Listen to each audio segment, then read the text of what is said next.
When I found out the truth about my husband, my life was never the same. I used to think that accepting an open marriage was the only way to keep the man I loved by my side, but no one warned me that the moment I walked into the bedroom and found my husband with someone else in our marriage bed was the moment I found freedom. If you think this is a story about betrayal, you haven't heard the end. I used to think that all marital problems could be solved with love and patience. However, that changed the day Matthew, my husband, told me that he was no longer physically attracted to me. He frankly admitted that our sex life was no longer what it used to be.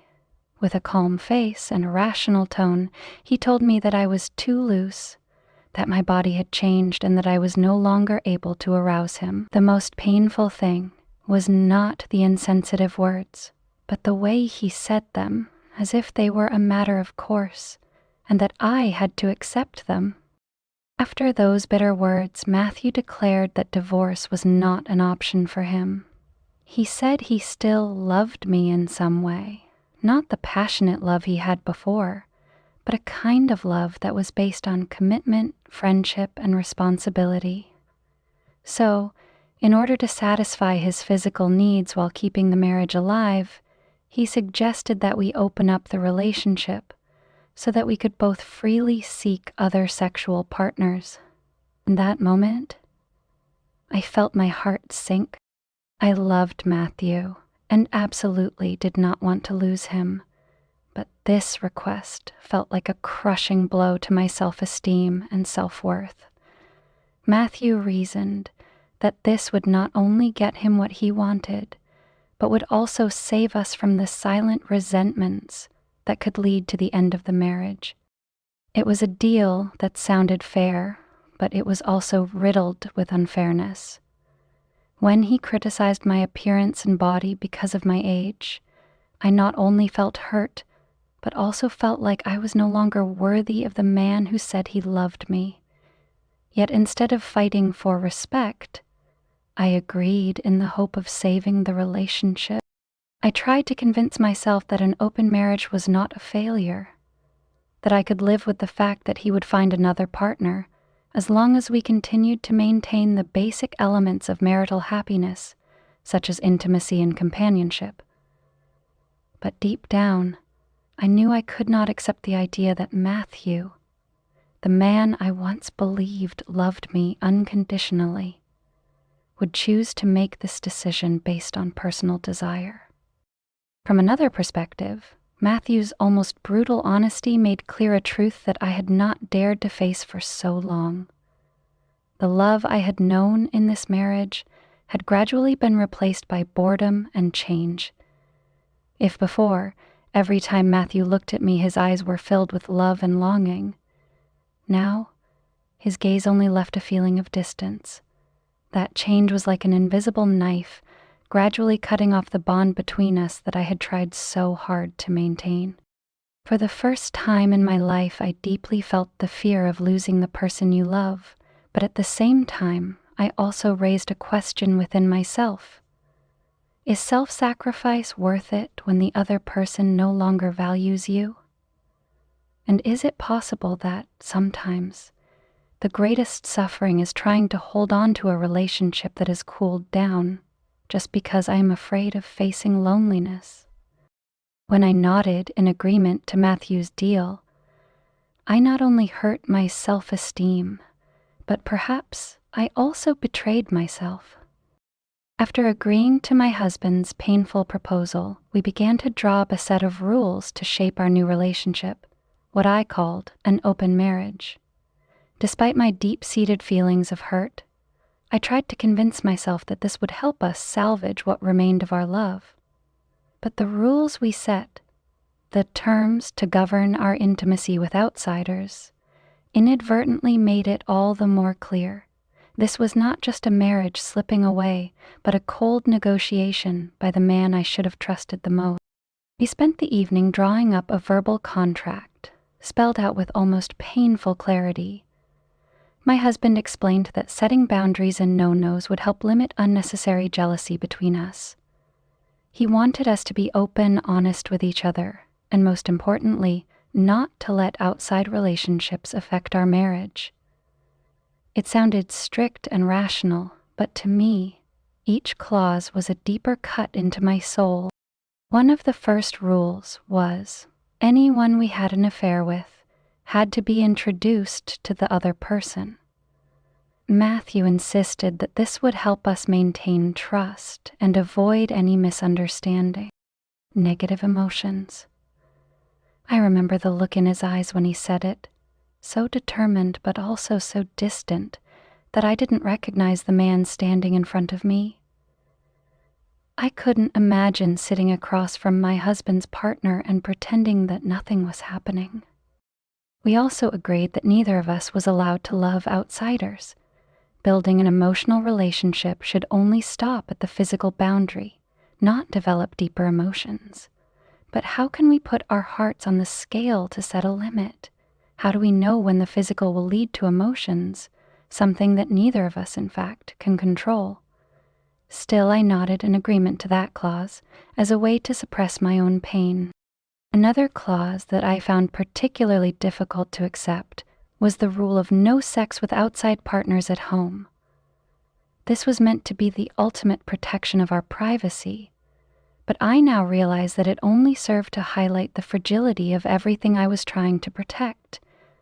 The home, the place where I once felt safe and loved, was now an empty shell where I wasn't even sure my husband's loyalty still existed. We eventually made a commitment to not allow anyone outside to invade our shared space. We still had to sleep together every night, eat breakfast together, and act like the perfect couple in front of our friends and family. But this forced relationship only made me feel more insincere.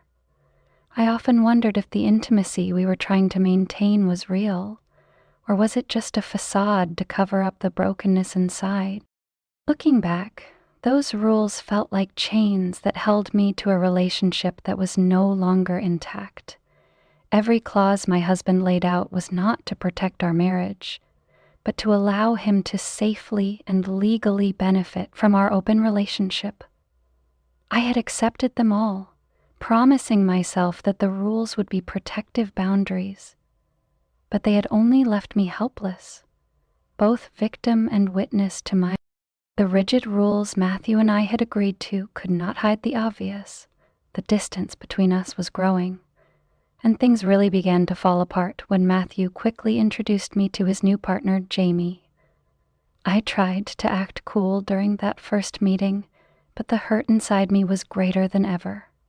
From the moment Jamie walked into our house, I knew that everything I had tried to maintain no longer mattered in Matthew's eyes. Jamie was young, fresh, and completely different from me, a difference that could not be denied. At 24, he was full of energy, with clear skin and an angelic smile. Sitting across from Jamie, I felt like I was being stripped of whatever little confidence I had left. Jamie had everything I didn't have: youth, perfect looks, and the energy that made Matthew's eyes sparkle whenever he looked at him. In that moment, I realized that, despite all the years we'd been together, I was no longer the only one who made his heart flutter. That first meeting took place in an atmosphere I'll never forget. I remember forcing a smile, trying to bow politely, but my every word seemed to choke me. Matthew, on the other hand, looked pleased and comfortable as he introduced Jamie to me. His eyes sparkled with pride, a feeling I hadn't seen from him in years. At that moment, I wondered if Matthew had noticed that I was hurt, or if he had simply stopped caring about my feelings. Jamie and I were two completely opposite people, not only in appearance, but also in personality. I was quiet and reserved, while Jamie exuded spontaneity and vivacity. Standing in front of him, I felt a clear contradiction between what Matthew had loved about me, gentleness, maturity, and what he now craved. Freshness, youthful energy. Looking into Matthew's eyes as he interacted with Jamie, I bitterly realized that I was just an old book that he had read too many times, that he now just wanted to close and put aside. After that meeting, I locked myself in my bedroom, feeling both angry and helpless. I wasn't angry at Jamie. He had done nothing wrong. The person I was truly angry at was Matthew. Not only had he decided to find someone else, but he had also brought the differences between Jamie and me into focus, as if to emphasize that I was no longer good enough. Feeling replaced, being compared little by little to Jamie, I felt like I was being forced into a spiral of self-criticism. I began to notice every wrinkle on my face, every stretch mark that I had been so proud of because they were proof of the journey I had gone through. Now, they were just flaws in Matthew's eyes. I felt like I was disappearing from my own life. Jamie had not only appeared in our relationship, but he had also become a symbol of what Matthew was looking for and what I could not provide. Every time I looked at Jamie, I not only felt insecure, but also realized that my place in this marriage was fading. No one in this open marriage agreement had really won, except Matthew. I was just a bystander, watching my husband seek joy, while I struggled with the pain he left behind. After the pain of watching my husband gradually turn his attention and passion to someone else, I still tried to tell myself to keep all my feelings to myself. I could not be jealous, I could not resist, because I had agreed to this agreement from the beginning. But all the rationality I had tried to cling to collapsed that day, when I unexpectedly walked into my house and found my husband and Jamie making out in our wedding bed. That day, I returned home during my lunch break. The morning work had left me exhausted, and all I wanted was a quick nap before returning to the office. But as soon as I opened the bedroom door, the scene before me was like a knife cutting deep into my soul. Before my eyes were Matthew and Jamie passionately entwined, not caring about anything around them. It wasn't just the physical closeness, it was the look and gesture Matthew gave Jamie that completely broke me. That image was an affirmation that I had lost the only place in his heart. I felt like I was trapped in a nightmare that I couldn't escape. In that moment, I was completely paralyzed, not knowing what to do. I stood there for a few seconds, speechless, then turned and walked out of the house. Instead of facing Matthew, I chose to run. I drove aimlessly, turned off my phone, and tried to find somewhere to escape the pain that was consuming me. But wherever I went, that image remained in my mind, a reminder that the worst thing I had feared had come true. I didn't go home that night. I couldn't face Matthew or Jamie with the anger and resentment still building inside me. I felt betrayed, not only by Matthew's actions, but also by the rules he had set. Rules I had tried to follow just to keep our marriage together. We had both promised never to bring an affair into the house, and now our home, the place that should have been the safest and most sacred place, had become the scene of betrayal. When I returned home the next morning, the faint hope that Matthew would see his mistake was instantly dashed. Instead of apologizing or expressing remorse, he was furious with me for acting like a child. He told me that my staying out all night and turning off my phone was immature and had worried him all night. Jamie bowed his head, looking apologetic, but none of them truly understood the pain I was going through. They made me feel guilty for reacting the way anyone in that situation would have. Faced with Matthew's unreasonable accusations, for the first time in years I decided not to keep quiet. For the first time in years I let all my pent-up emotions spill out and said what I had always feared: I want a divorce. As I said those words, I felt like a huge weight had been lifted from my heart. Matthew stood there, unable to believe what had just happened.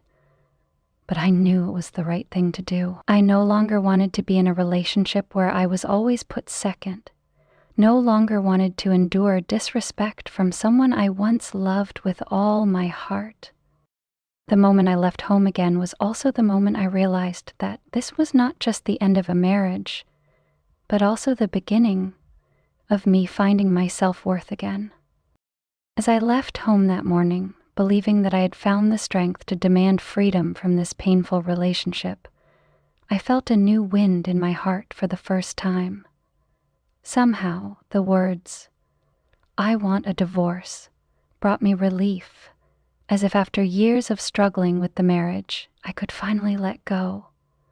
But walking out of this marriage was not easy, because I knew that it was not just the end of a relationship, but also giving up what had been the most important milestone in my life.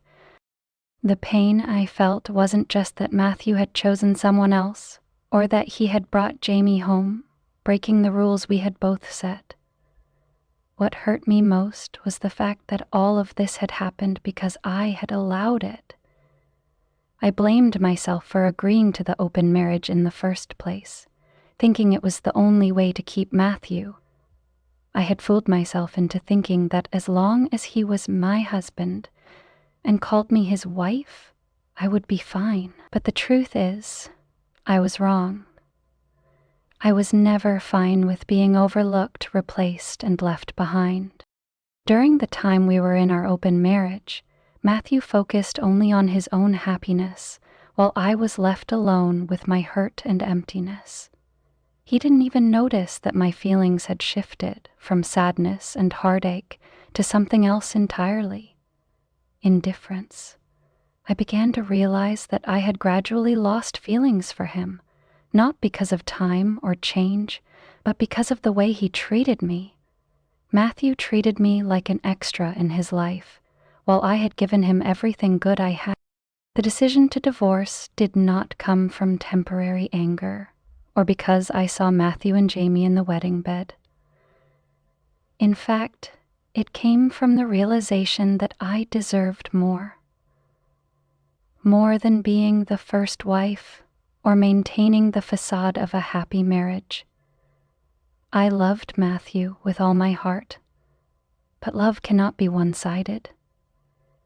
He chose to live for himself, and now I would do the same. Standing in front of the mirror that morning, I saw a tired woman with eyes swollen from tears, but beneath the mask of pain was a glimmer of hope. Hope that tomorrow would be better, that I could do it again. For too long, I had let others define my worth. Matthew used to criticize my appearance, saying I was too loose, too old. But now, looking at my reflection, I no longer saw those things. I saw only a strong person, ready to stand up and start over. I don't know if Matthew truly understood what he had lost. Maybe he would have moved on with Jamie, or found someone else to replace him as time went on. But I knew that it no longer affected me. I had been through the worst pain, being replaced by someone you loved, abandoned in your own home, and I had gotten through it. For the first time in years, I felt in control of my own life, and that was a feeling no one could take away. Divorce is not a symbol of failure, but in my case, it was the end of a long-standing wound and the beginning of a new journey, a journey of healing and finding myself.